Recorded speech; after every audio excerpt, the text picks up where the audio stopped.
Oyun gözlədiyimiz kimi ağır keçdi. Yəni bilinirdi ki, yəni Xorvatiyada 15 xal var idi bizdən oyuna kimi. Yəni bütün oyunlarda üstünlük şəraitində oynamışdılar. Bu oyunda ağır keçdi. Düzdür, uduzduq amma mənə elə gəlir ki, yəni təcrübə oldu bizim komanda üçün. Gənc komandadır. İnşallah irəlilədikcə də inkişaf edəcək. Ümumi olaraq, yəni oyunlara baxdıqda pis oynamadıq heç bir oyunu.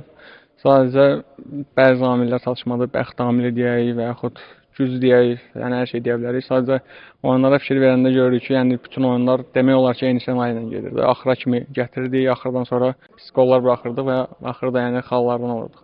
Yəni burada da, orada da Yunanistan nisbət düzdür, yaxşı komandalardan, amma yəni onlardan qələbə ilə dönmək və yaxud burada qələbə qazana bilər deyə düşünürəm. Bəli, xorvatlar yəni sırf belə deyək, doğuluş olaraq, yəni fiziki boy olaraq hər cəhətdən güclü olurlar belə. Amma bundan əlavə də yəni futsal ölkəsidir, inkişaf edirlər, cavan oyunçular çoxdur.